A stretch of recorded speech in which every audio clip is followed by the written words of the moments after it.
The moment you wake up, you have a series of automatic actions that have been named your morning routine.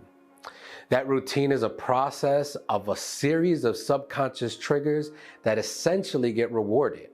That is a habit. But how did that become automatic? Welcome to an introduction of habit loops, which can either work for you or against you in your work ministry. Sorry. Ministry work.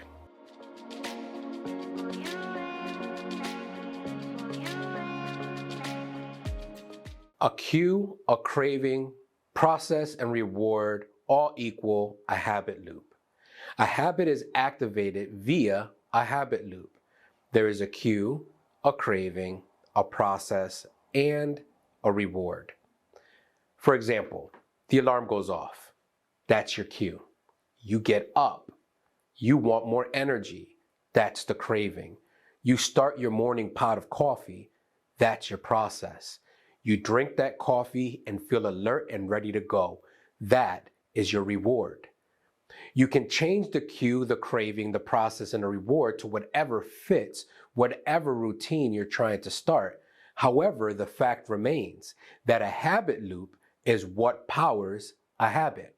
I mentioned in my previous video, all it started for me was acknowledging that something had to change, which led to me just fluffing a pillow. Today's video is about assessing your habits in work ministry. All right, I'm gonna get that right. Ministry work. By assessing your habits, hopefully you will answer the question, is this habit working towards your goals or is it working against your goals? When I was at my first year of professional work, straight out of college, I created myself a loop that I felt was going to be most productive for my work. I had an office, I worked in an office, therefore it seemed logical to prepare for the office environment. So I put together a series of routines that would help me succeed. When I first opened my door to that office, I would sit down behind my desk. I would open my emails, read my emails, and respond to those emails. That led to a feeling of, I'm being productive. Thus, an internal reward of that a boy. The cue was opening the door. The craving was a longing to be productive. The process was open, read, respond. My reward, a that a boy. That simple that a boy fueled my next process. I would research for resources, for content, as I was going to cover things throughout the week. I anticipated resources of commonly asked questions, and I saved all of them in individual folders. I felt very productive. I gave myself another reward, that a boy. Then it was on to phone calls, budgeting, scheduling. My reward, that a boy. But that a boy morphed into a boy band of self-accomplishment. It felt awesome until it became the only habit I knew. All I did was change the process. The cue, the craving, and reward remained as the framework, but my process changed. It was great for my job, but it affected my goal in a negative way.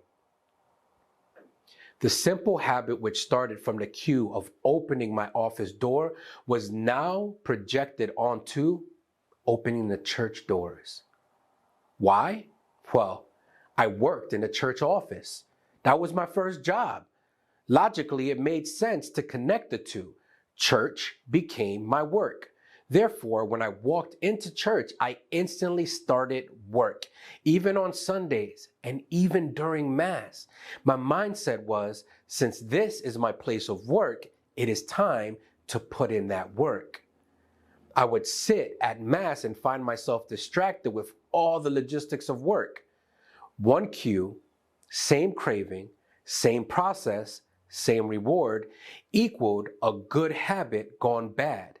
I created a domino effect of actions from my initial good habit and slowly made a bad habit at Mass. I inadvertently made a plug and play template of a good office worker and I inserted it in everything I did in parish life.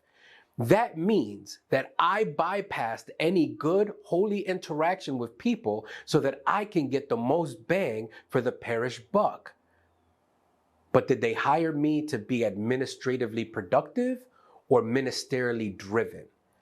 Being administratively productive is not bad in and of itself, but we're dealing with ministry in the church, so therefore it can be bad. After identifying that I wasn't as sharp in ministry, I decided that I needed to assess and reprioritize. I started with my job description and the reason for being hired and evaluated my habit in work ministry. Ministry work.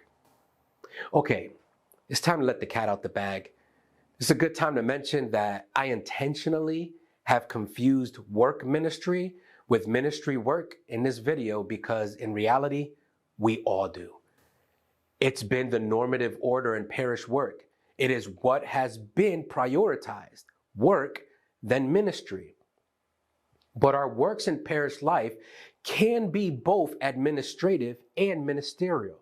However, reordering that very same statement to put first things first can impact your habits in a profound way. So let's do that now as we move forward. Our work in parish life can be both ministerial and administrative. A simple flip now makes it ministry work. Making that simple change is going to impact the following steps. And trust me, it would impact it for the best. How do you start restructuring a ministry work habit? Well, first you have to identify your habit. What is the first thing you do once you get into ministry work mode? Is it ministry focused or administratively focused? These can help guide the assessment of your process. What do you need to work on within your habit loop? Assess this. How does that first thing affect your goal in the parish and in the Catholic Church as a whole?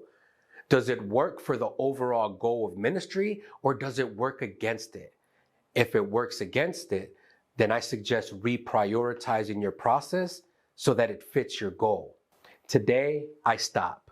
Before I even turn on the computer, I get into a prayer routine. I do morning prayer. I read something scriptural, like the gospel of the day. I turn on something sacred, and I sit for a moment to ground myself and remind myself that first and foremost, I am dealing in ministry, which means I'm dealing with people's hearts, minds, and souls. And secondly, I'm working with the administrative component of my job. I even went as far as assigning specific priorities to specific days. For example, Mondays, I used to work on emails and phone calls. Tuesdays were like a creative day. Wednesday with research, Thursday were calendars, Friday I'm planning for the next week. Those specific days are prioritized as my focal points for the day. But no matter what, my habit of prayer came first at all time. And now I open the door. I desire to be productive. I pray, then I work. Then they give me my that a boy. I noticed that the reward was more fulfilling because I was working in peace, knowing that I was the hands and feet of Jesus in my moment of parish work because I invited him into my day. By now, you should have been able to identify what is your ministry work habit. If not, now you have the tools to identify them. Now you just need to assess that habit loop with a heavy focus on reprioritizing your process within that loop. I would highly suggest listening to the words of Saint Benedict. He says, whenever you begin any good work, you should start with a most pressing appeal to Christ, our Lord, to bring it to perfection. Therefore, start with prayer. A simple way to do this in the parish office is leave a Bible on your desk or an open Bible on your keyboard. That simple action is a gesture of God, you first, then this. We're caught up in a habit loop.